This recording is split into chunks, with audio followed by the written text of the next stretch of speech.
Welcome to our Tuesday evening Torah class.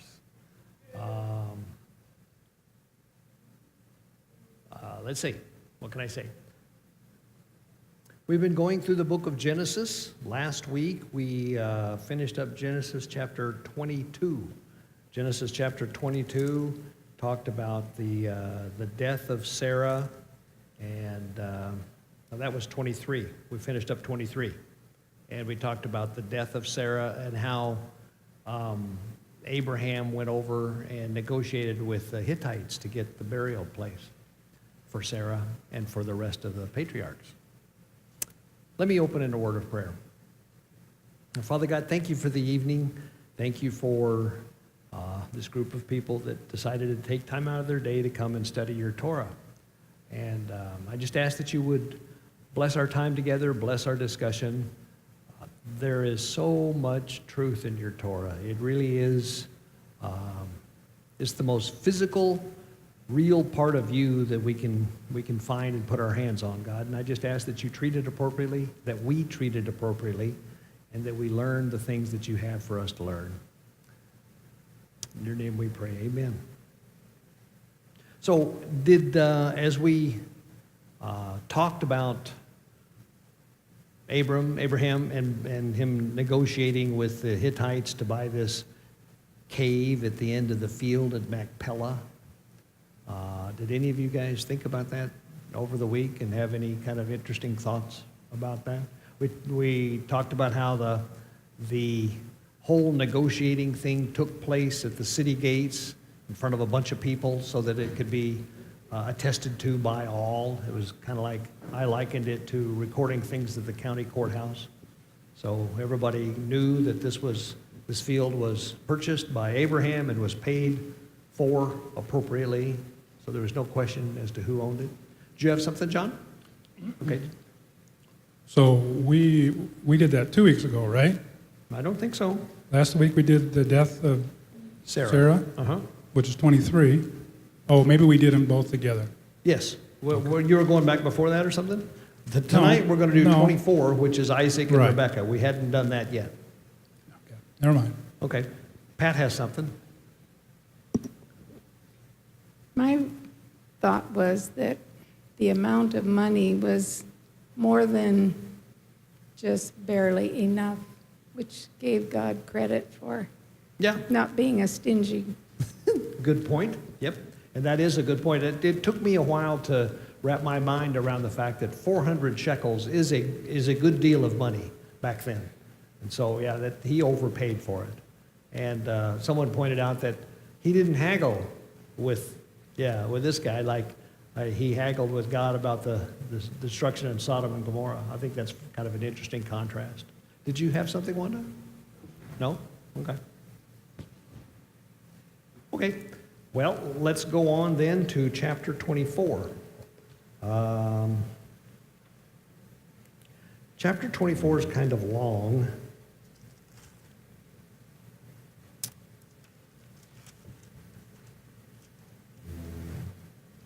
So, let's see, I think I'll start reading and I'll get to a place where I want to stop. And then we'll just talk about it, because if we read the whole thing, we'll forget the beginning by the time we get to the end. So let me read until I feel like I'm kind of where I want to be, and then we'll stop and ask some questions, okay? So Genesis chapter 24. Abraham was now old and well advanced in years, and Yahweh had blessed him in every way. He said to the chief servant in his household, the one in charge of all that he had, "Put your hand under my thigh. I want you to swear by Yahweh, the God of heaven and the God of earth, that you will not get a wife for my son from the daughters of the Canaanites, among whom I am living, but will go to my country and my own relatives and get a wife for my son Isaac." The servant asked him, "What if the woman is unwilling to come back with me to this land? Shall I then take your son back to the country where you came from?" "Make sure that you do not take my son back there," Abraham said. "Yahweh, the God of heaven, who brought me out of my father's household and my native land, and who spoke to me and promised me on oath, saying, 'To your offspring I will give this land.' He will send his angel before you so that you can get a wife for my son from there. If the woman is unwilling to come back with you, then you will be released from this oath of mine. Only do not take my son back there." So the servant put his hand under the thigh of his master Abraham and swore an oath to him concerning this matter. Then the servant took 10 of his master's camels and left, taking with him all kinds of good things from his master. He set out for Aram Naharaim and made his way to the town of Nahor. He had the camels kneel down near the well outside the town. It was toward the evening, the time the women go out to draw water. And he prayed, "Yahweh, God of my master Abraham, give me success today and show kindness to my master Abraham. See, I am standing beside this spring, and the daughters of the townspeople are coming out to draw water. May it be that when I say to a girl, 'Please let down your jar that I may have a drink,' and she says, 'Drink, and I'll water your camels too,' let her be the one that you have chosen for your servant Isaac. By this I will know that you have shown kindness to my master." So let's do this part, and then we'll go on. So let me see what some of the questions. So who was Abraham's chief servant? John. That's a trick question. No, it's not. Well, I don't mean it to be. Who? Well, I don't think we know in this chapter. Just going by this chapter, I don't think we know. No, you don't know by this chapter, but who do you think it is based on what we know about Abraham and Eleazar? Yeah, this is not a trick question. This is the Eleazar of Damascus was what they named him. That was what he went by. And do you remember some of the tradition that goes along with Eleazar? Do you know where he came from? His name is a definite hint. Damascus? Damascus. Very good. Eleazar of Damascus. He was running away. This is tradition. This is not scriptural. He was running away from his master, and he happened into Abraham's camp, and Abraham gave him refuge and paid his master. He bought him, basically. And Eleazar recognized that as the generous gift that it was, and basically stayed with him for his entire life. Does this sound loud and echoey to you? Let's see. Can I get one of you guys back there to turn down? What is it? It's the one the green light's blinking on, number 2, I think. Turn it down just a little bit. Okay. That's well, whatever. Yeah, a little bit more maybe, huh? You got the right one? Yeah. Okay. That's good. That's better. Okay, so I think it's fun to think about Eleazar for a few minutes because, we met Eleazar way back in, I don't know, like chapter 15 or something. And he's been with Abraham at this point probably 30 years. So he's been with him a long time. And some of the words that he uses are pretty good. In verse 2, it says, he said to the chief servant in his house, the one in charge of all that he had.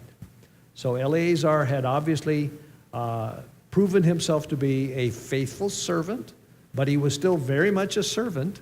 But, I think it's important to think about this for a while because what Eleazar had found was the perfect long-term employment, right?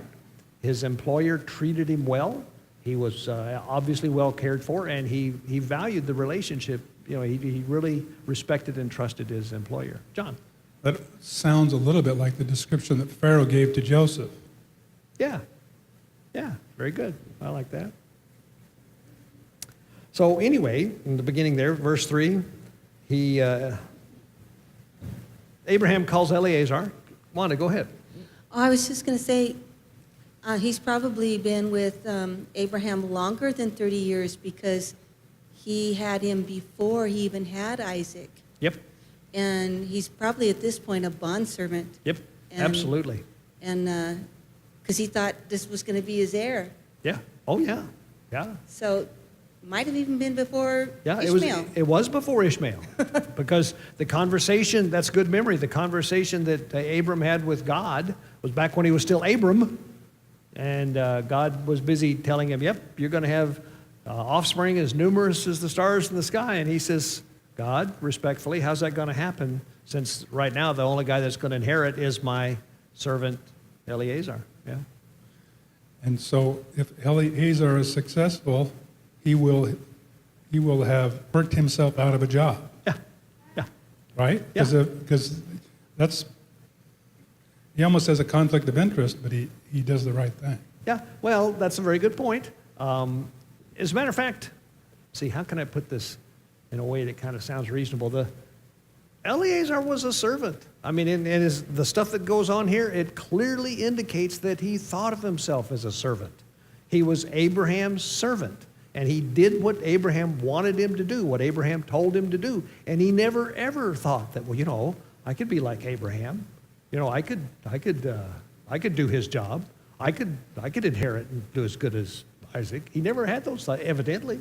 Well, but that was the intent, that was the idea behind that was back to Genesis 15. Who am I going to, Yeah. is this going to go to? Yeah, So yeah. I'm sure Abraham thought about it. He Yeah. did. But I guess my point is Eleazar never seemed to be the kind of person I'm that, commending Eleazar. I'm not condemning it Okay. at all. I'm just pointing out he overcame this conflict of interest. Yes, he did. That's a good point. That's a very good point.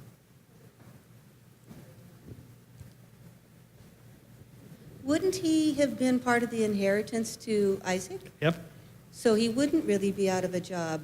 No, yeah. But let's see. Whenever I was back in the old workforce, and we'd have our annual reviews and all this kind of stuff, we'd talk about career plans.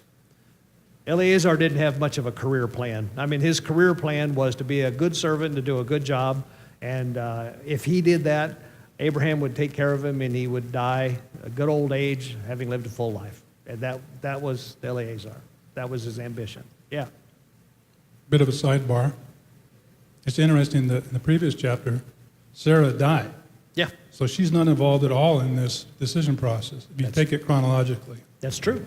I believe that's true. I don't know what the significance is, but Yeah. Well, we'll get to that, actually. We'll draw some okay. lines in there. Good. I don't know how direct they'll be, but did you guys have something? No? Okay. Anyway, so one day, out of the blue, so to speak, Abraham says to his servant Eleazar, "Put your hand under my thigh. I want you to swear by Yahweh, the God of heaven and the God of earth, that you will not get a wife from the daughters of Canaanites, among whom I am living, but will go to my country and my own relatives and get a wife for my son Isaac." Okay, lots to talk about in those two verses. What's this "put your hand under my thigh" stuff? Yeah. Does anybody know anything about "put your hand under my thigh"? I think he grabbed his jewels. Yep. A lot of people think that. I don't know whether that, I kind of find the physical aspect of that a little turn-off-ish, but I think the fact that he would put his hand under his thigh would be indicative that he was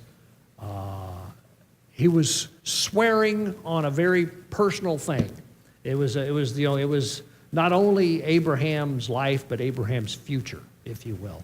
And so it didn't have to be quite the way you described it, but to still be an important and meaningful thing. But I remember struggling with that whole thing because the first time someone suggested that, I was aghast. I thought, but sometimes the Bible is amazingly frank with stuff like that. I was trying to be frank. Yeah, you should just be John. But anyway, it obviously was some sort of a custom. That's the way you took an oath. And does anybody remember where else we see this? Another example of this? Well, Go ahead, John. You got it? you mean the similar? No, the same thing happening. No. When Jacob was about to die, and he has Joseph bringing Ephraim and Manasseh, and he makes Joseph take an oath, and he has Joseph put his hand under his thigh. What? Go read it. That's a homework assignment, but that's there. I was going to say that, but all I remember was him crossing the hands over. Well, no, that's what Jacob did, but when Joseph took swore the oath, that's what he did. Okay. Okay. Anyway, so he goes on, he says, swear by Yahweh, the God of heaven and the God of earth, that you will not get a wife for my son from the daughters of the Canaanites, among whom I am living, but go to my country, my own relatives, and get a wife for my son Isaac. This has got all kinds of implications. Now, for all practical purposes, Abraham lives there, right?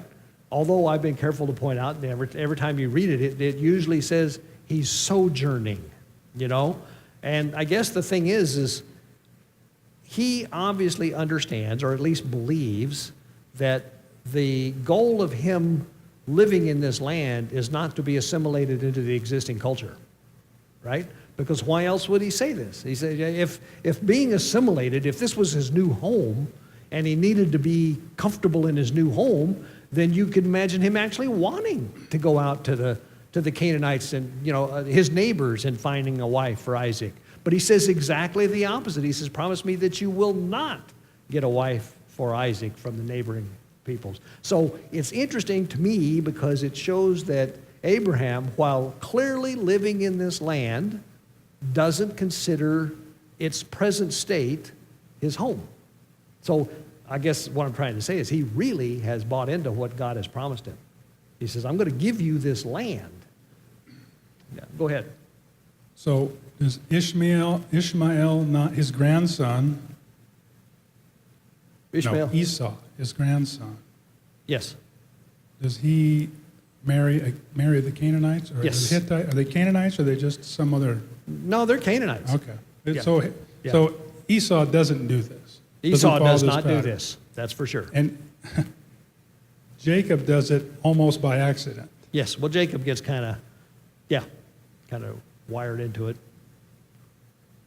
But anyway, I think it's interesting that what he's asking Eleazar to do is it reflects his faith in what God has promised him, as well as his knowledge that God doesn't intend him to make his home among the Canaanite society. He intends, you know, it's okay if you live here because I've promised you the land, but don't be like them.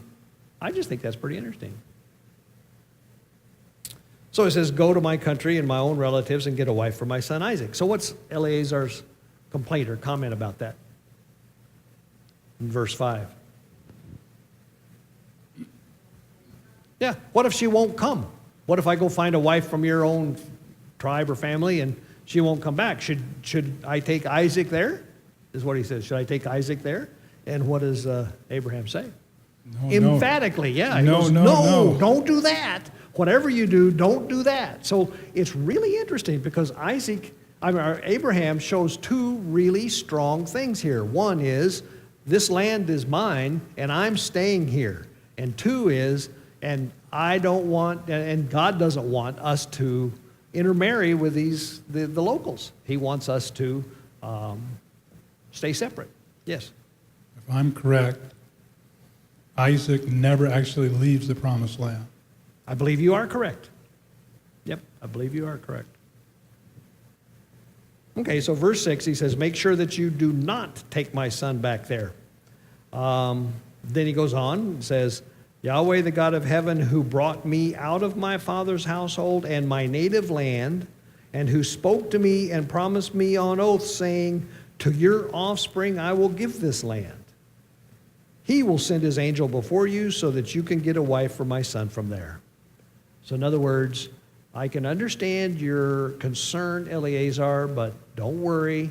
God will guide you, and he'll be with you, and you'll be able to do this. That's kind of what I got out of that, yeah. So the Shema, after the Shema, it says, teach these things to your children and your children's children. Mm-hmm. So it's not just the father dealing with his son, it's we're talking about, it's the grandfather has to deal Yep. with the great-grandson. Yep. So that's kind of what, he's already established the first generation. You know, is it Ishmael? Is it my It's servant? Isaac. Yep. No, it's Isaac. Yep. And he's setting up the conditions to deal with the third next one. generation. Yep, right? you're exactly My children's children. Yeah.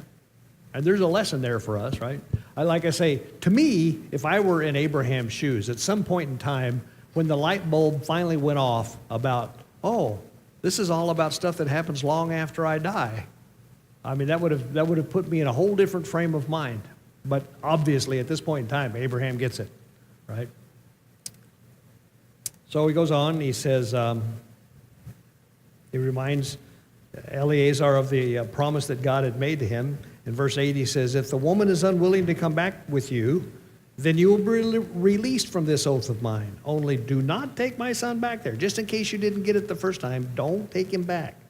So the servant put his hand under the thigh of his master Abraham and swore an oath to him concerning this matter. So the servant now has his marching orders. He knows what's to be done, and he's on a mission. Okay? So we'll read, I'll get to where I stopped, and we'll talk about it. Verse 10. Then the servant took 10 of his master's camels and left, taking with him all kinds of good things from his master. And he set out for Aram Naharaim. First of all, why the 10 camels and all the stuff? Okay, go ahead, Margaret. You have to impress the bride and the bride's father. Yep. In the culture of the time, it was, they a lot of times called this the bride price. Dowry is another word. So the family of the husband would, a lot of times it included negotiations, really.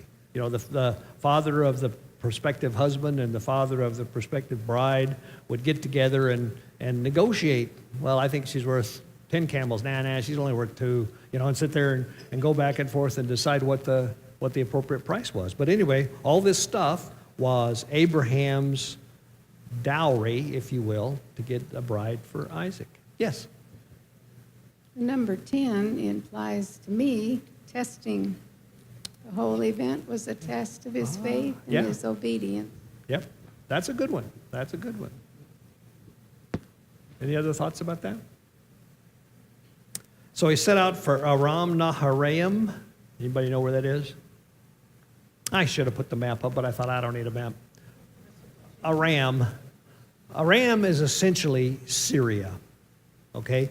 Naharaim, I'm not sure, but Aram Naharaim is, the text calls it northwestern Mesopotamia. So it's north of Israel, essentially. Not a long ways, but north of Israel, south of Turkey. It's not far from Damascus. Damascus is the center of Israel. You know what's interesting? So all that Lebanon? stuff, center of Syria. The interesting all that stuff exists today. Yeah, go ahead. So Lebanon or east of there? East of Lebanon. Although Lebanon might have been included. It's hard to say. And he made his way to the town of Nahor. Now, Nahor, if you remember right, was where Abraham and Nahor is Abraham's brother, and their father Terah all lived until Terah died. And when Terah died, either before then or at that time, God told Abraham to get yourself out, right? To leave and go to the land I will show you, which was essentially south. So he headed south. So sending back to hometown, Nahor. Yeah. The reason I brought up Lebanon, now I remember, I think there's a teaching that associates Lavan of Lebanon. Yeah, that's right. Well, yeah. As a matter of fact, what do they call that? The Levant. Today, a lot of times they refer to Lebanon as the Levant, which is maybe. It's the western part of Syria. It might be. I don't know either. That's a good thing to look at. So he had the camels. He got to this town of Nahor. I'm in verse 11. He had the camels kneel down near the well outside the town. It was toward evening, the time the women go out to draw water. Then he prayed, "O Yahweh, God of my master Abraham, give me success today." So who's he praying to? He makes it very clear who he's praying to. Yeah. Notice he doesn't necessarily say, "My God." He says, "The God of my master Abraham." But he is praying to him. And if there's one thing that's quite clear from all the time that Eleazar has spent with Abraham, is that Abraham has a serious relationship with this God of his, if you will. So in a way, you could view this two ways. If you were not as into it as, let's see, how do I want it? If you, an unrealistic way to identify it might be that, well, you know, I pray to a lot of gods, so I'm just identifying the one that my master is praying to. Another way you might identify it is that, and I think it's more likely the case, is that it shows his humility. You know, he says, he's thinking of himself, Eleazar, I don't have the right to come to you at all, but my master has sent me on this mission, and so I'm asking you to give me help, to help my master. You know, so you can take that for what it's worth. Well, can I jump in? Yes, here? you sure may. So it says, Lord God of my master, Yahweh Elohe Adonai Abraham.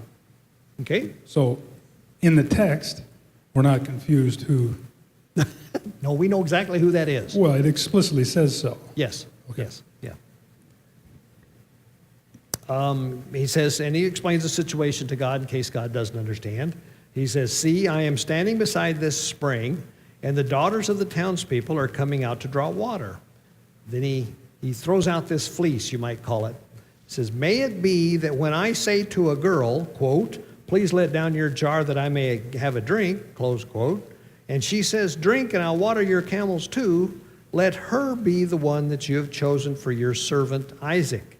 By this I will know that you have shown kindness to my master. What do you think of that prayer? I think it's,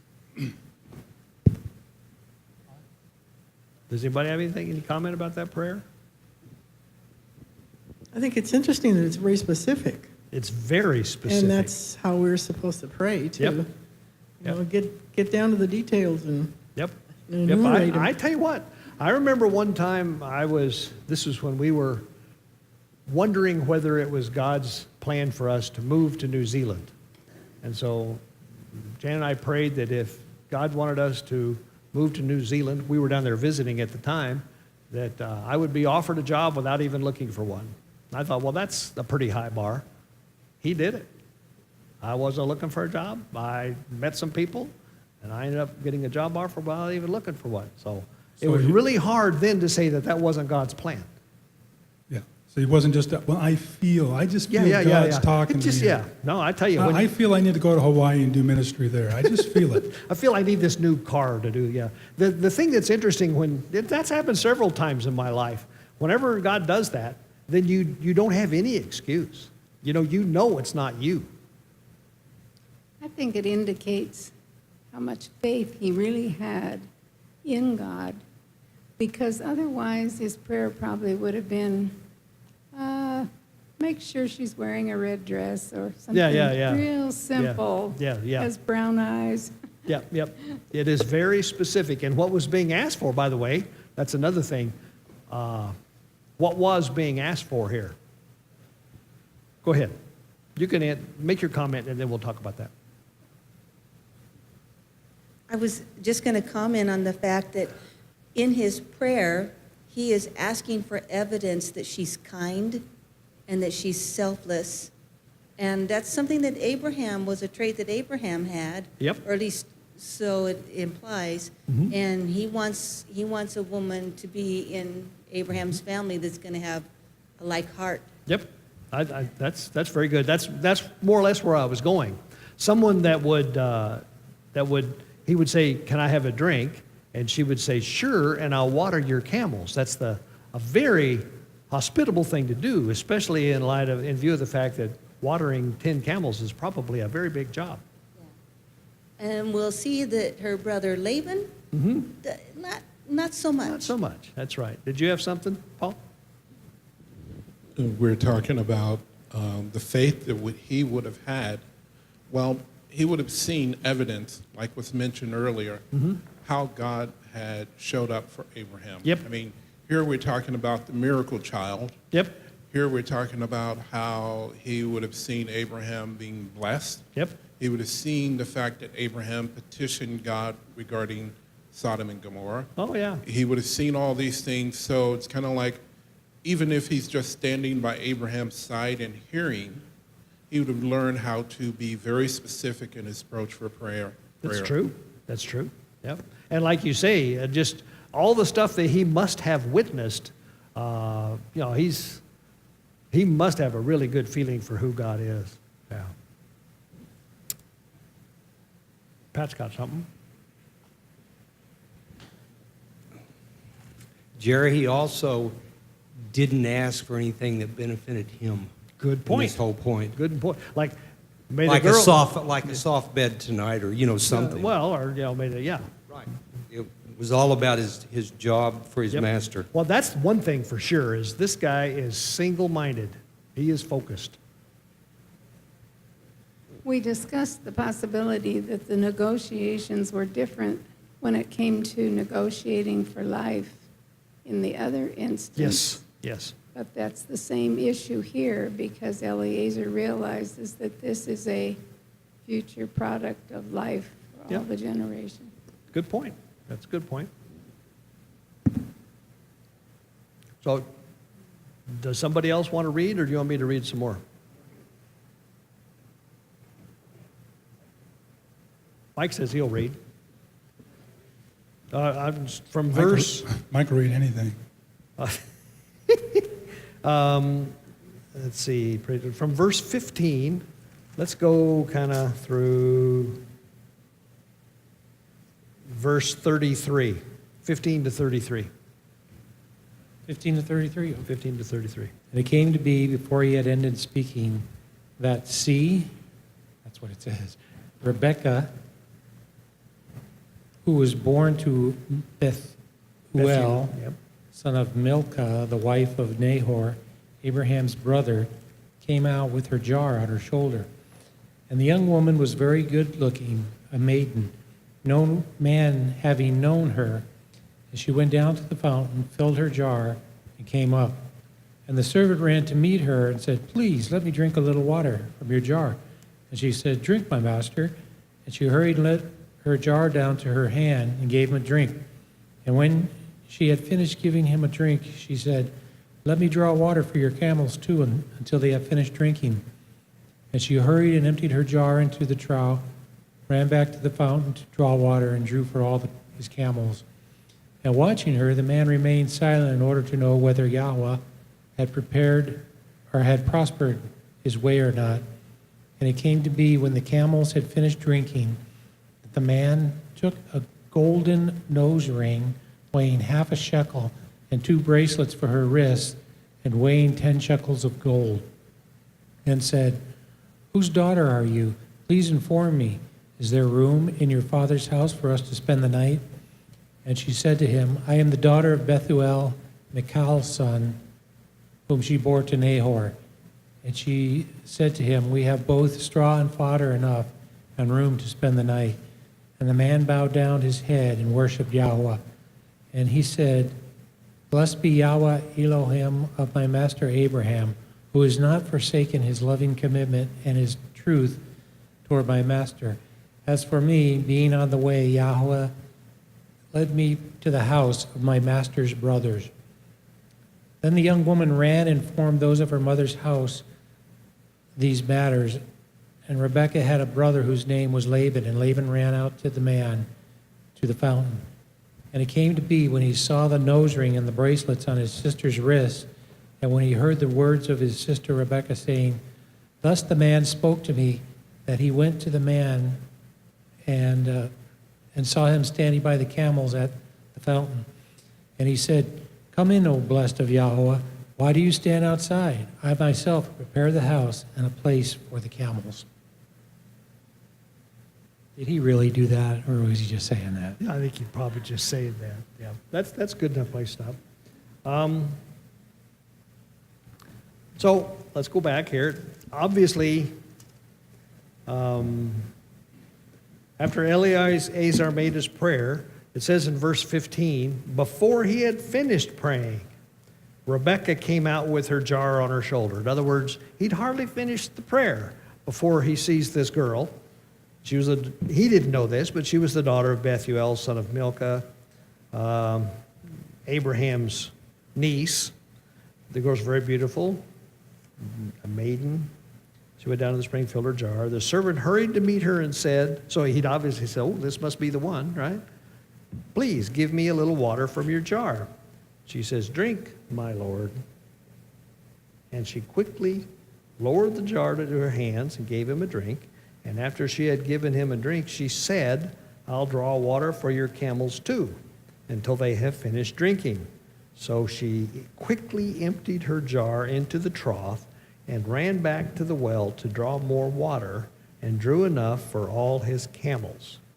Like I say, I've seen a bunch of explanations for how much water this can be, but it's probably in the neighborhood of at least 40 gallons. Yeah. Well, I pictured at one time that there might have been a well in the middle and a trough around it. Uh-huh. Draw the water and tip it over Yep. into the thing. But that's not what it says. Okay, She had to run to a trough with the water. Yeah. So The trough labor- was evidently some distance away from the well. which made it a much more laborious Yep, job. that's a good point. I didn't notice that. So verse 22 says, when the camels finished drinking, in other words, this probably took half an hour or more to do that. The man took out a gold nose ring weighing a half shekel and 2 gold bracelets weighing 10 shekels. And he says, whose daughter are you? Please tell me, is there room in your father's house for us to spend the night? She said, I'm the daughter of Bethuel, the son that Milcah bore to Nahor. Now those had to be real confirming words to Eleazar, because that's exactly who he was looking for, right? And she added, we have plenty of straw and fodder as well as room for you to spend the night. And so the servant, Eleazar, bows down and says, praise be Yahweh, the God of my master Abraham, who has not abandoned his kindness and faithfulness to my master. As for me, Yahweh has led me on the journey to the house of my master's relatives. In other words, he's basically saying, you know, it wasn't like I had a AAA map and I could get off the freeway at exit number 12 and be there. You know, Eleazar probably hadn't been up there certainly for a long, long time. And he didn't know Nahor from Adam. And obviously he saw God in this in more ways than just the fact that God had done exactly what he asked. So he was praising the Father for that. Of course, the girl's excited. Wow, this is pretty cool. This is not the kind of thing that happens every day when I come to get water.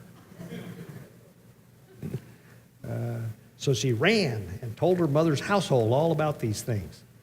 And Rebekah had a brother named Laban, and Laban hurried out to the man at the spring. As soon as he had seen the nose ring and the bracelets on his sister's arms and had heard Rebekah tell what the man said to her, he went out to the man and found him standing by his camels near the spring. Now, isn't it interesting that that's in there? Like I say, it's not for no reason that it says, when he had seen the nose ring and the bracelets. I mean, you know, he probably didn't pay too much, you know, attention to anything his sisters said, probably, guys being guys, you know. But he looks at this. Of course, a nose ring's pretty hard to miss, but a gold nose ring and 2 gold bracelets, whoa, where'd you get that? You could see him, and then she tells him this story, and he says basically to himself, I got to go check this out, right? So he goes down there, and she finds this guy with his 10 camels, which is obviously probably pretty unusual at the time. And again, I like this kind of stuff. He says, verse 31, come, you who are blessed by Yahweh, he said, why are you standing out here? I have prepared the house and a place for the camels. I mean, you know, it's like, what are you doing out here? You know? Anyway, I just think that's kind of funny.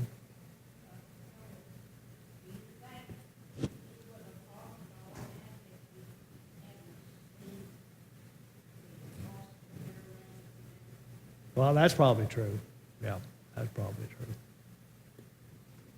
I think Mike might have been, That's okay. I think Mike might have been right, because as soon as he saw the rings, he ran out, and yet later he says, I've fixed the house already for you. Yeah, he had. It doesn't, doesn't imply that. Yeah. Yep. Yeah, he was seeing the dollars. Did you have you want to say anything? Well, I was just,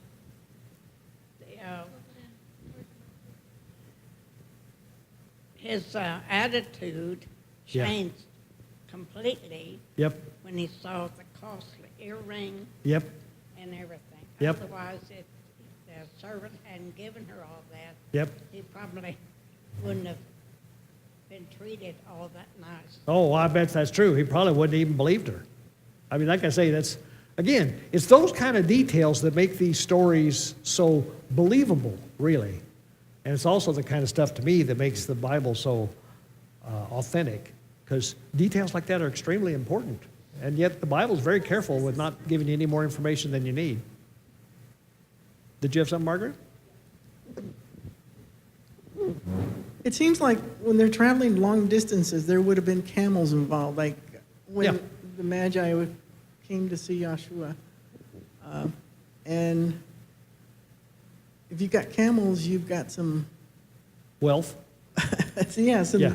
you got some pretty good goods Yeah, yeah. that you're going to have to pay along the way where you stop. Yep. Well, that's very true. And so That's very true. this could either be, oh, good, we got a good paying customer, Yeah. or and it might turn out to be something else, which Yeah. was the case here. But, you know, I guess one of the things I might point out in the same kind of vein is I bet you having some entourage, it wasn't just Eliezer by himself. There was, I don't know how many, but probably at least a half a dozen men with him and 10 camels. That's not a real common thing. I mean, I'm sure it happened occasionally, but this was not the kind of thing that happened, oh, I would even say weekly. Probably once every month or so, you might see that. Yeah. When, Wanda? Oh, one of the things I noticed is when he says, you know, come to the house, we got everything prepared.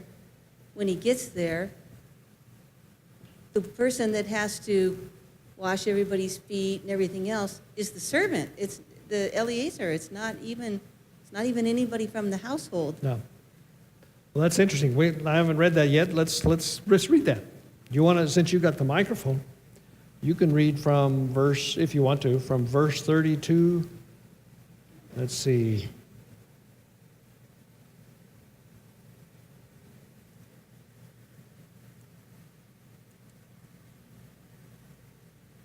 From verse 32 through 49. Did we already read 32? Nope. Okay. Then the man came to the house. Of course, we know the man in this story is the servant. Yep. And he unloaded the camels and provided straw and feed for the camels and water to wash his feet and the feet of the men who were with him. Food was set before him to eat, but he said, I will not eat until I have told about my errand. And he said, speak on. So he said, I am Abraham's servant. And the Lord has blessed my master greatly, and he has become great, and he has given him flocks and herds, silver and gold, male and female servants, and camels and donkeys. And Sarah, my master's wife, bore a son to my master when she was old, and to him he has given all that he has. Now my master made me swear, saying, you shall not take a wife for my son from the daughters of the Canaanites, in whose land I dwell.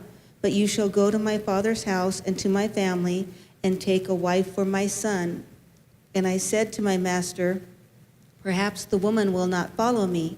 And he said to me, the Lord before whom I walk will send his angel with you and prosper your way, and you shall take a wife for my son from my family and from my father's house.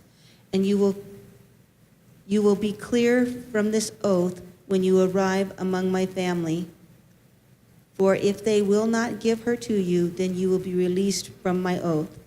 And this day I came to the well and said, O Lord God of my master Abraham, if you will now prosper the way in which I go, behold, I stand by the well of the water, and it shall come to pass that when the virgin comes out to draw water, and I say to her, please give me a drink of water, or a little water, from your pitcher to drink, and she says to me, drink, and I will draw for your camels also.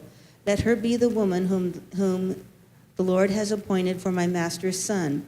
But before I had even finished speaking in my heart, there was Rebekah coming out with her pitcher on her shoulder, and she came down to the well and drew water. And I said to her, "Please let me drink." And she made haste and let her pitcher down from her shoulder and said, "Drink, and I will give your camels drink also."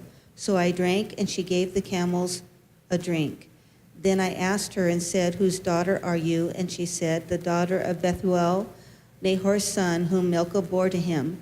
So I put the nose ring on her nose and the bracelets on her wrists, and I bowed my head and worshipped the Lord and blessed the Lord God of my master Abraham, who had led me in the way of truth to take the daughter of my master's brother for his son. Now, if you will deal kindly and truly with my master, tell me, and if not, tell me, that I may turn to the right hand or to the left. Okay, there's lots of interesting things to talk about here. So, do you find anything unusual about, well, let's see. First of all, let's see. So they went to the house. Now, your version seems to indicate what you just said, that the service did that. Mine leaves it kind of unclear. So yours might be a little more. Mine says, so the man went to the house, and the camels were unloaded. Straw and fodder were brought for the camels, and water for him and his men to wash their feet. But it doesn't really say who did all that. It just says was brought, or whatever. Then the food was set before him, but he said, "I will not eat until I have told you what I have to say." Now, I found that interesting. Why? I mean, I'm sure he's hungry, to say nothing of the guys that are with him, you know. So here's some food. What does it say about Eleazar that he said, "Wait a minute, Paul's got something"? I think just by his actions, he is stressing how important this matter is. Yeah. That it's the urgent matter. I'm not going to eat. I'm not going to have any drinks. I need to tell you what it is so this can be decided. Because more than likely, if they're having food, he might have a few drinks, and the clarity and the focus of mind, he's there. He's very focused. Yeah, he is. And he wants to stay that way. He is a man on a mission, and boy, he's going to do his very best to do what Abraham asked him to do. So one other thing that I noticed, there's two types. Besides the fact that there's 10 camels and 10 shekels of gold, which is completeness, but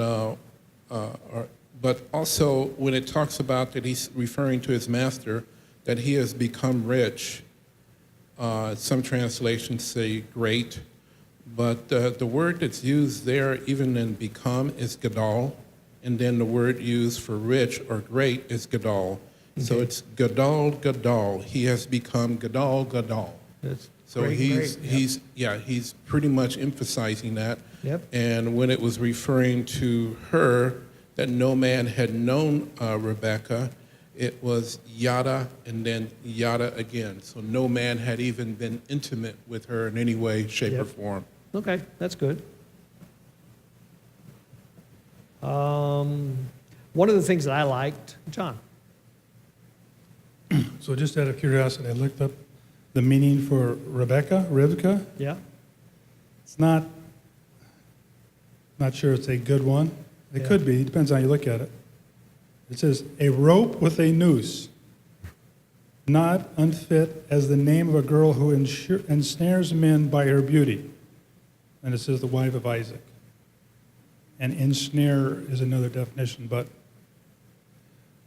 I guess what's interesting about that is Eleazar didn't didn't determine her qualities to be a wife based on how she looked. No, but that's a good point. But boy, what she did, that's a good point. Interesting. I liked verse 45 where it says, he's telling the story, and in telling the story, he says to the family there, he says, before I finished praying in my heart, Rebekah came out. I always find it interesting when the Bible says things like that, because there's several places like that where, it talked about, I think it was Daniel, somewhere in the book of Daniel, he talked about how he was praying in his heart. This was while he was dealing with Nebuchadnezzar and getting ready to be thrown in the lion's den or something. He prayed in his heart. So it's not the kind of a thing that you have to stop and go somewhere and go to your closet and put on some stuff and say some magic incantations. It's in your heart. And I like that because I don't know how accurate it is, but it sure meant a lot to me. Let's see. I had a Yeah, go ahead. small point. What Abraham was describing about where he was going was to go back to the country of my kinfolk, and then I thought Eleazar described it like taking me to my actual family. I don't know if they're the consistent Well, retelling of it. Does that make sense? no, I think that's consistent because do you think that Eleazar It's- understood that he was to get a relative from his family? That's what I thought he said, That is what he said. but I didn't think Abraham just said, go back to the country of No. I think Oh, Abraham said that. Oh, really? I'll go see. Okay, that's even better. Okay. Because we're actually hearing this story twice, the Yes. story, and Yes. then him retelling the story, there are a few spots where there are some slight differences. Yep. For example, when I mentioned kindness earlier, he totally leaves that out. He doesn't Yeah. even mention the word kindness when he retells the story. And he emphasizes the wealth that Abraham has. So clearly he's seen from, at least this is how I see it, that because of the way Laban has displayed himself, which was contrary to Rebekah, okay, this family values money. Stuff, yeah. Yeah, stuff. So I will lead with that. Yes, that's a good catch. He's not really trying to change the narrative. He's just but emphasizing a certain part. He's emphasizing certain parts, yeah. Yep. Paul had something. Oh, also, one of the things and why it would be emphasized is he's pretty much there to get a bride for his master's son. Yep. And he's letting them know that he can provide well for her. Oh, yeah. So it's not like he's struggling and I'm going to take her back and, we sacrifice. Yep. He's, Yep. Yeah. Well, that ties into something I was going to say about your earlier response. Him saying, before I eat, I want to get this out on the table so you'll know why I'm here. If he had bothered to sit and have a nice meal and spend some time and relax, he puts himself in a little worse bargaining position, right? Because he's accepted something from them already. So by saying, no, before I accept anything from you, I need you to understand why I'm here. And then that also goes along with your point that he was emphasizing Abraham has become a very rich man. And he has this only son he got everything. He's given him everything, and I've been sent back to get a wife for this only son. So he basically lays it out on the table, boy. Also, Eleazar is extremely intelligent. Okay, he's probably one of these kind of guys, you put him in a room with people, and he knows how to work a crowd. So, so he's really doing the job Yep. that Abraham sent him wanted. for. Yep. And he's going to make sure it Yep. gets done, and, Yep. and that's a high priority. But, he's not just he's not just a bondservant. Yeah. He's way above that. Yeah, that's a very good, that's my opinion too. Way above that pay grade? Yep. Yeah, he's all business. Yep, he's all business. He's all business, and he's had a long trek, Yeah. probably to plan his sales pitch, Yeah. Yep. as to how it was going to go. Yeah. It's kind of He was- yeah. It's kind of neat. Yeah, it's very yeah, neat. and so it's like Paul said, he got down to business before we had even any drinks. Yep. Where Yep. I think that's true. Is he the first traveling salesman? Not to jump ahead in stories, yep. but this gives me some insight as to why Laban treated Jacob the way he did. If he was the grandson, he's inheriting this wealth too. So I'm sure that played into his thinking when it came to the daughters. I'm sure you're right. This opens my eyes to see what a faithful servant looks like. Yep. Yep. The faithful servant, one, is following the instruction of his master. Yep. He's petitioning God to make his way successful. Yep. He understood that Abraham said that God would send his angel before him, so don't do this and do this. Yeah. He didn't add or take away Nope, nope. anything that was Nope. said. And He's not going to enjoy the pleasures before he gets done to. Yep. That's He's us. going to be faithful all the way to it. Yep. And, look, let's make haste. Let's do this. And because I need to get back. So Yeah. he knows that it is Well, done. the other thing is he's doing the very best job that he can. Well, and so how did Abraham act as a faithful servant to Yah? He got up the next morning and he Yep. did. So he learned that one, if my master doesn't That's the way to mess do around, it. Yep. he that- gets it done, then I'm not going to mess around. Let's get this done. That's good. Yep. That's important too, because when he's trying to leave. We're getting there, but yep. Okay, yeah, I mean, this comes up when he's trying to leave. Yes. It's I told you, we got things to do here, I'm not messing around, let's Yep. go. Yep. Yep. It's also important that the wealth, because he's buying into the family sort of unseen. He doesn't, Lavan hasn't the opportunity, he's has confidence that he's saying what he's saying is true, that he's representing Abraham, Yeah. and that he is someone of wealth. Yeah. So there's a bit of a sight unseen buy-in to the. Yeah, and he marriage. needs to make sure that that's well understood on their part. Yeah. So let's see.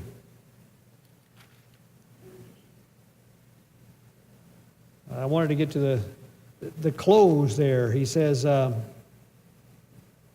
just I think where you were already said.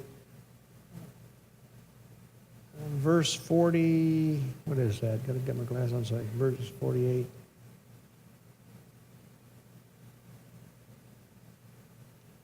Oh, it's the last half of verse 47. He says, this is Eleazar talking, then I put the ring in her nose and the bracelets on her arms, and I bowed down and worshiped Yahweh. I praised Yahweh, the God of my master Abraham, who had led me on the right road to get the granddaughter of my master's brother for his son. Now, if you will show kindness and faithfulness to my master, tell me, and if not, tell me, so I may know which way to turn. In other words, here's the deal, this is it, make your decision. And he doesn't basically, I mean, he's obviously, it's clear what he wants, but he's basically saying, we don't need to haggle about this, just, am I going to be successful or not? So I'll do verse 50, Laban and Bethuel, so Rebekah's brother and her father, who would be the appropriate people to be doing this, answered, this is from Yahweh. We can say nothing to you one way or the other. Here is Rebekah. Take her and go, and let her become the wife of your master's son, as Yahweh has directed. Verse 52, when Abraham's servant heard what they said, he bowed down to the ground before Yahweh. Then the servant brought out gold and silver and jewelry and articles of clothing and gave them to Rebekah. He also gave costly gifts to her brother and to her mother. And then he and the men who were with him ate and drank and spent the night there. The thing I like about that is, boy, I bet he felt relieved. Certainly it wasn't all done, but it was clear that this looked like this was going to happen, And so I'm sure that, and furthermore, he'd been carrying all this heavy stuff along with him. He gets to get rid of a bunch of this stuff. So I'm sure he's just, aside from being, he probably wasn't the most expressive individual, old Eleazar, but I'm sure he was very happy with all that. John? So I think, in 48 and 49, I get the impression he's like, this is the deal. Yeah. I'm not negotiating Yeah. anything else. I've got an excellent deal on the table. What's the deal? We going or not? Yeah.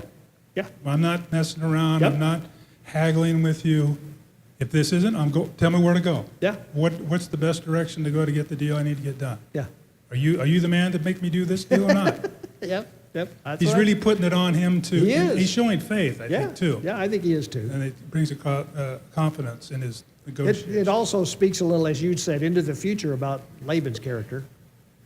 Yeah, I just wonder, a couple of things I found interesting is that they don't name Eleazar by his name here. It's No, always Abraham's no. servant, Yeah.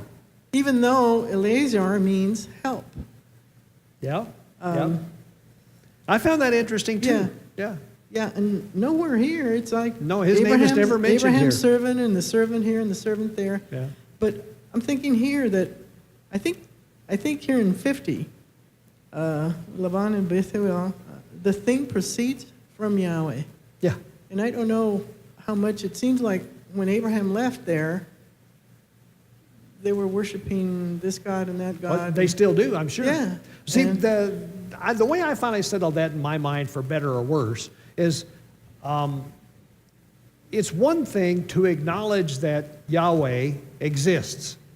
And you can still go along and have all your little household gods and your gods that are local to the, all the different stuff that these cultures celebrated, or whatever you want to say. But the thing that Abraham had, that an understanding that Abraham had that they didn't, was God says, I am the only God, and I don't want any part of that.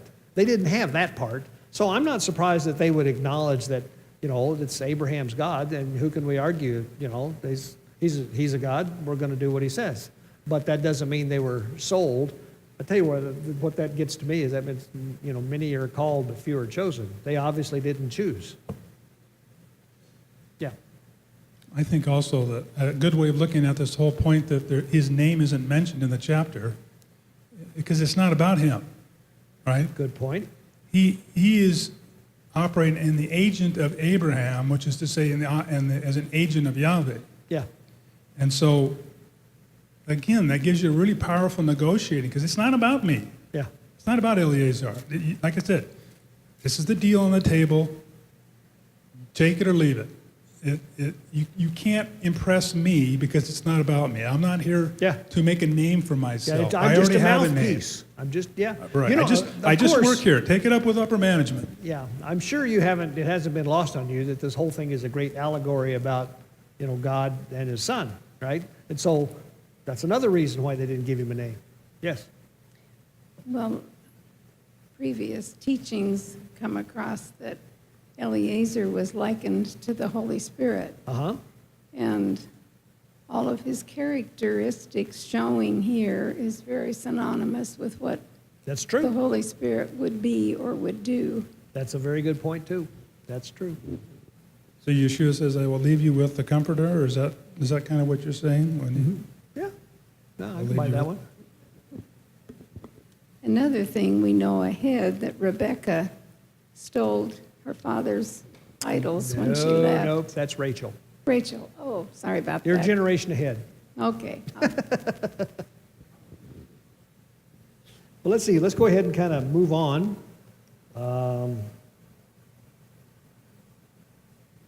Anybody want to read? I'll read if you don't. Okay, we're halfway in the middle of verse 54. Verse 54. Then he and the men who were with him ate and drank and spent the night there. When they got up the next morning, he said, send me on my way to my master. Now again, this has referenced him being a servant. Send me on my way to my master. I want to go back to Abraham. But her brother and her mother replied, let the girl remain with us 10 days or so, and then you may go. But he said to them, do not detain me now that Yahweh has granted success to my journey. Send me on my way so that I may go to my master. Then they said, let's call the girl and ask her about it. And so they called Rebekah and asked her, will you go with this man? I will go, she said. So they sent their sister Rebekah on her way, along with her nurse and Abraham's servant and his men. And they blessed Rebekah and said to her, our sister, may you increase to thousands upon thousands, and may your offspring possess the gates of their enemies. So let's just look at that little section for a while. So what do you think this, they got up the next morning and they said, well, I mean, it's very in keeping with what we know of Eleazar, both in our discussion and just from this story. Great, I enjoyed the meal. We're out of here. It's time to go. Deal's done, right? And what do you think about them saying, let the girl remain with us or so, 10 days or so? I don't know where they get. The 10 days, it seems there's quite a confusion about that. Just some time. What's yours say? 10 months? Months? Yeah. I say there's some confusion about how that should be translated. I think the main point is that, well, you know, I even think it would be more along the lines of, well, you can go back if you want, and we'll send her along later. Eleazar's not going to have any of that for sure. And furthermore, he's not particularly interested in hanging around waiting for nothing. This is the third time that number 10 comes up. Good point. Testing, Yep. are we going to Yep. go ahead with this or not? Yeah, that's a good point. So Eleazar, he says in verse 56, do not detain me. Now that Yahweh has granted success to my journey, send me on my way so that I may go to my master. And rather, they gave in, thank goodness, you know, because they could have been piggy about it, but they gave in. And so they asked Rebekah, do you want to go? Well, I always love to put myself in Rebekah's shoes. Go ahead, John. That's absolutely a crucial verse. I Really? think. Tell me. Well, she has veto power. She does. I mean, it's all these arrangements are being made About her. about her. Gonna affect her life totally. That kind of affect her. Yeah. And at the end of the day, she has to say yay or nay. Yep. So that's an element of a contract. You have to have a meeting of the minds. That Yes. means you have to have Yep. both parties agree. Yep. So I think that's a it's very very good point. crucial. That's where Mark had something you want to say. How does she signify she agrees to the terms? Well, she says, they call her and they ask her, will you go? And she says, I will go. Is that what you mean? In Hebraic thought, when a woman is, betrothed or asked to be betrothed, what does she do, or what's a custom that's done for her to signify she's agreed? I'm not sure I know. What? She picks up the cup of wine. Oh. I didn't know that. Okay. Well, I've often thought, though, it's very appropriate, or I said, it's kind of gutsy of her to do this. Because, when you think about it, it's less than 24 hours ago she met the guy, right? And she's never met her prospective husband at all. So, but I could also think that this is, somebody, you have kind of a drab and dull life, going down and getting water for your sheep every day, and some stranger comes into town and gives you these gold things and offers you this opportunity. It'd be pretty hard to turn it down, too. Paul? Oh, I'm sorry. I just I'm sorry. wanted to draw out the parallel of salvation. Yeshua offers us Yep. salvation, but if we don't accept it, Yep, stay there. yep, that's for sure.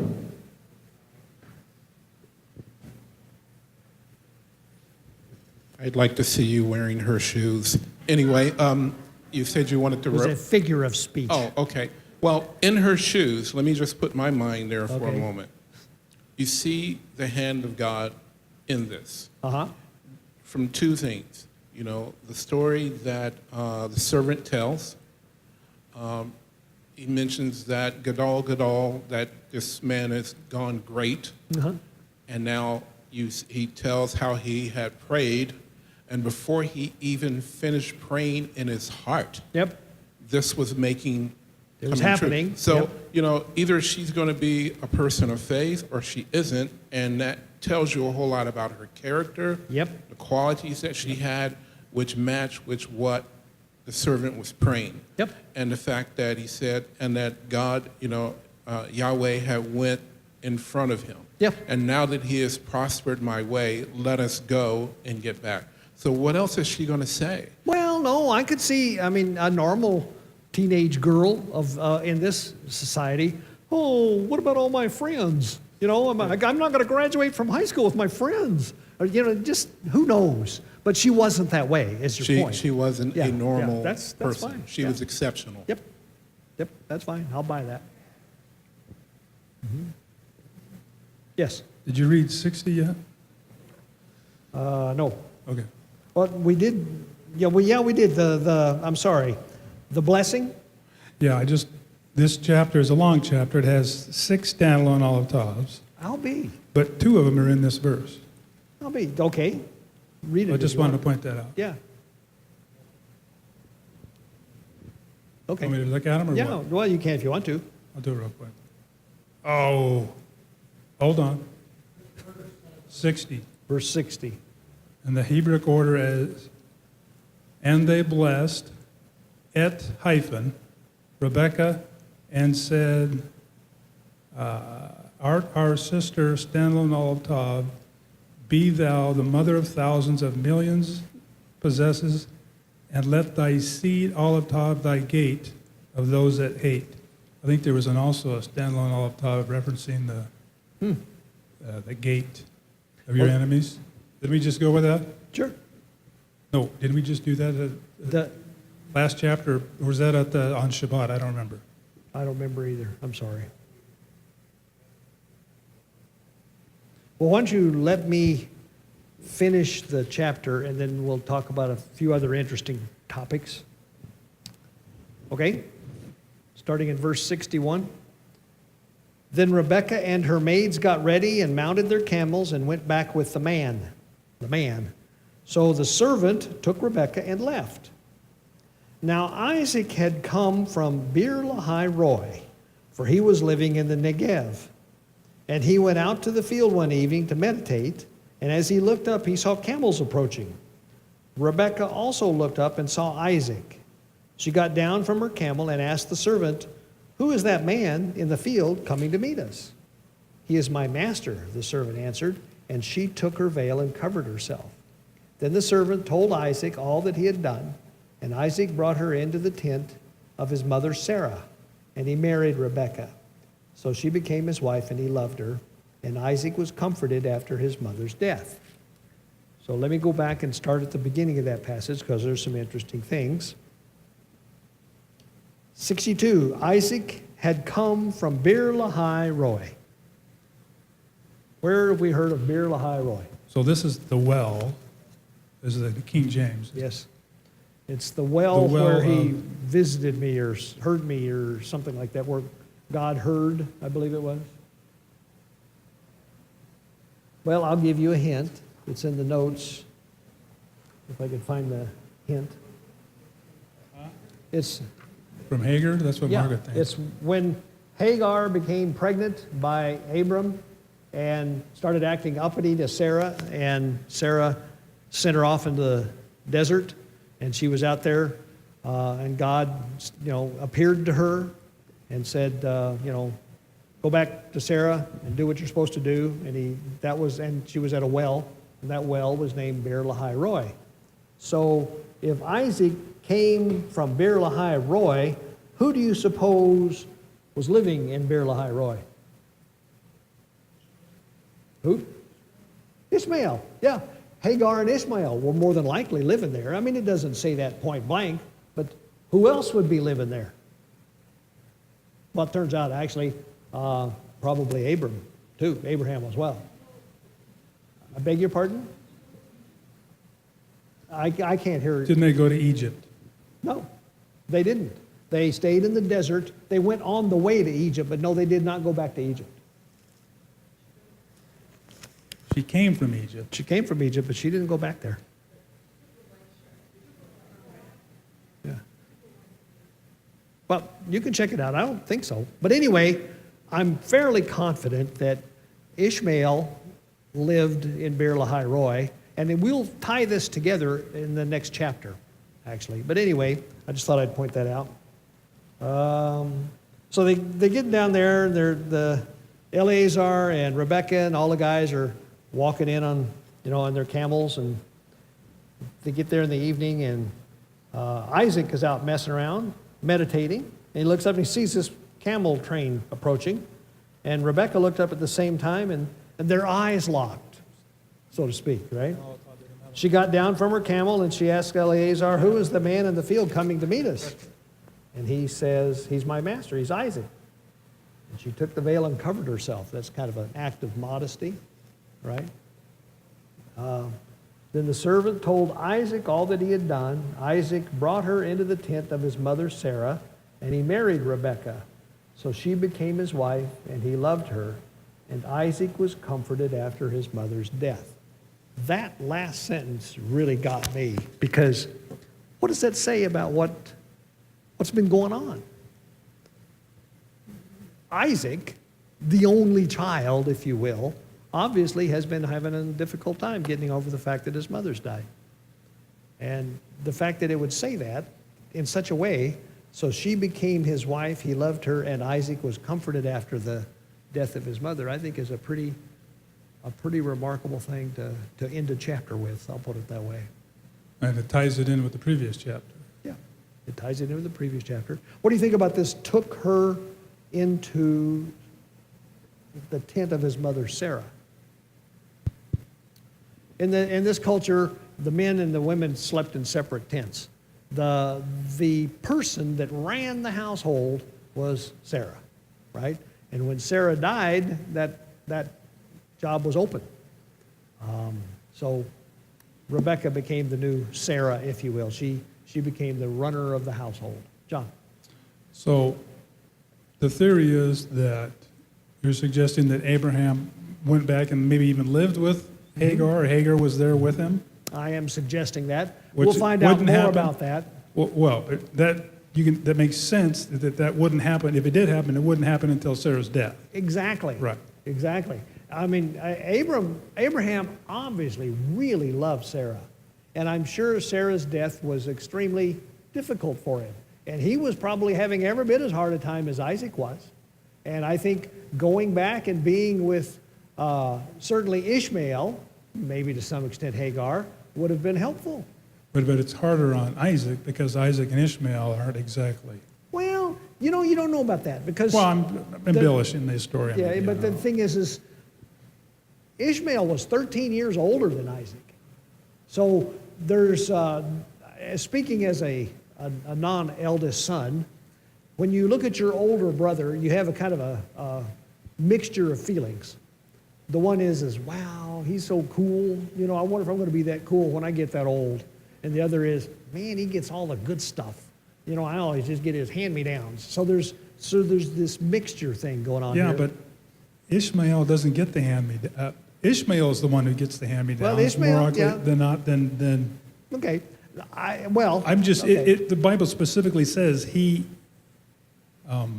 Isaac was having a harder time than he was. That's the only one that's mentioned that is having a hard time with life, I guess. Well, okay. Fair point. I'm reading it more into it than is there. We got a question in the back.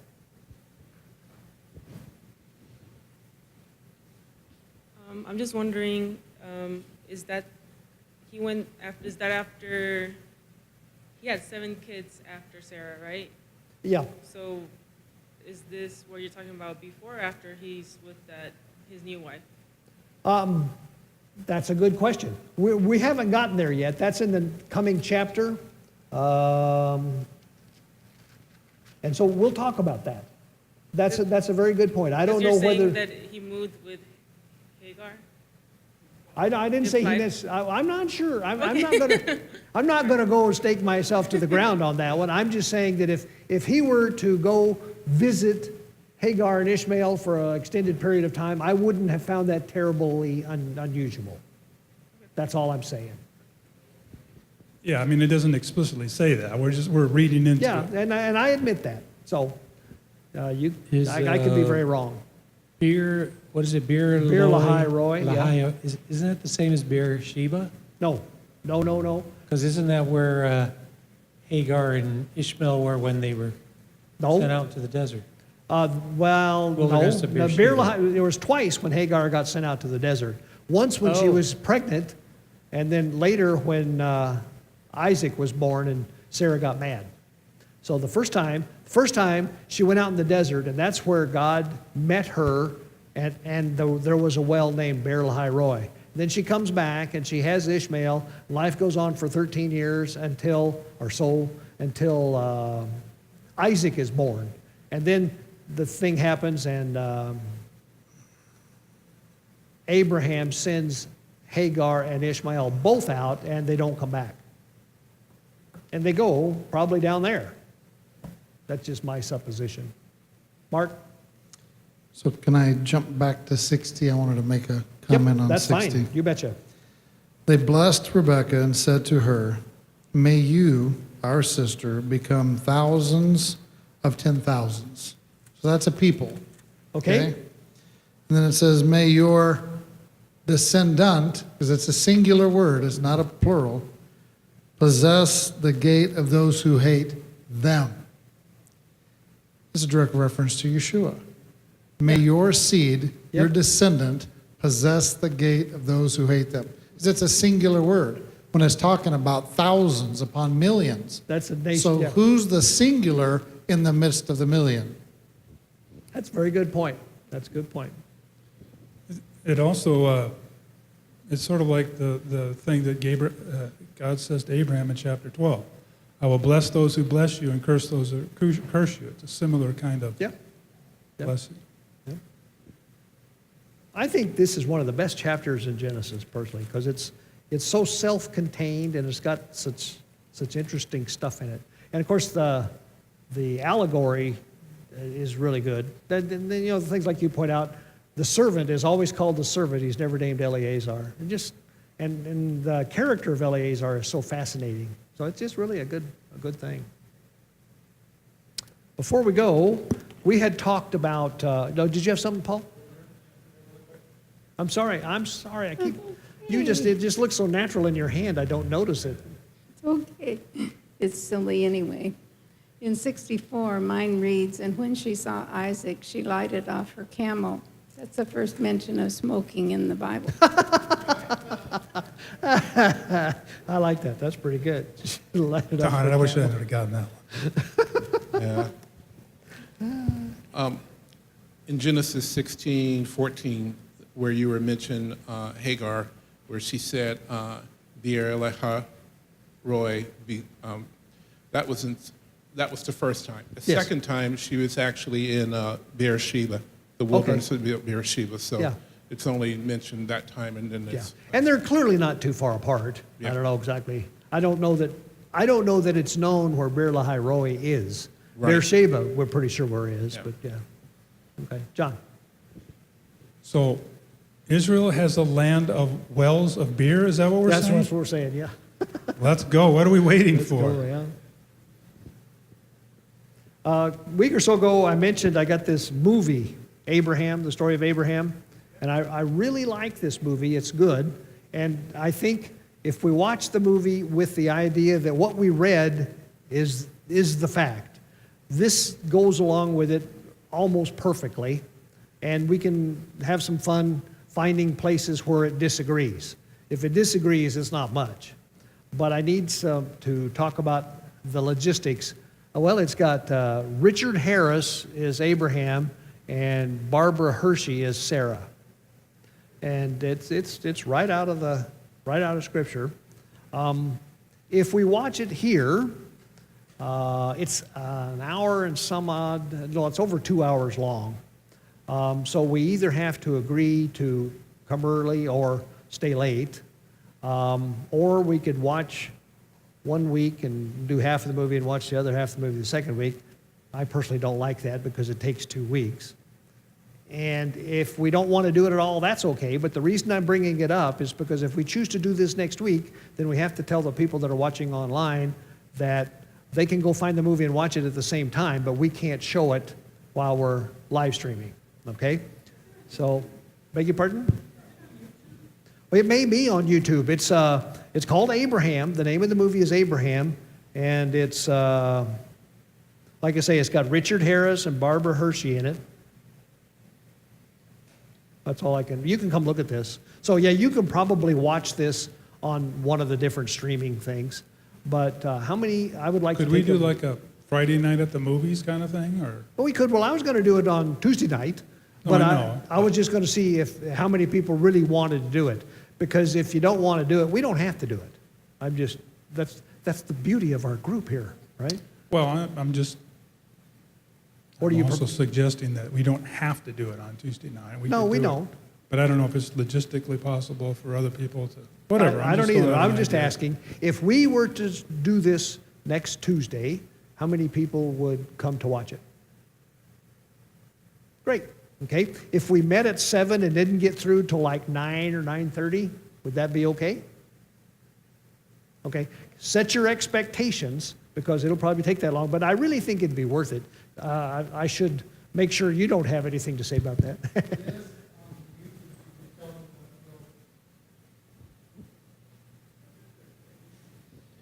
We can queue it up as a playlist. All they've got to do is when they come up on our channel, under playlist, click the movie and they can watch it themselves with us. Oh, that's great. That'd be just great. Thank you. Thanks. I'm looking forward to it because I haven't seen it in a long time. I bought it because I thought it was so cool, but I'd So- like to watch it with you. A technical issue, would we not then be recording on YouTube? We won't be recording on YouTube next Because we week. can't really do that, right? Beg your pardon? I don't know if we can do that. What? We can technically do it. Can we legally do it? Well, they Recording- can- The reason we don't want to do that is because it's a copyright Right, that's what I violation. mean. Yeah. So we won't have a recording next week, just a link that this is the movie that we're watching. Yes. Well, Dave's here, isn't he? Yeah, Dave will do that. That's his job. Dave will do the popcorn. Won't you, Just Dave? bring in the ice cream. Okay, good. I'm looking forward to that. So next week, and try to get here at 7 because we don't want to stay too late. Okay. Beg your pardon? Well, I was going to suggest that. Does anybody, would you like to start earlier? Is anybody, we're a Democratic group. Yeah, that's my thought. My thought is less likely to forget. 7. We'll do 7. Okay.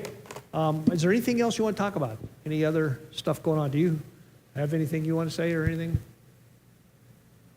I've enjoyed this. I'm really glad we did this chapter. It was a fun chapter. We got the whole chapter done, and it was great. And I trust, or let's say I encourage you to go home and just think about this stuff. I mean, maybe reread some of the things and think about it, because there's so many details in here that are so revealing about a lot of stuff. Would somebody else like to close in prayer? Paul will.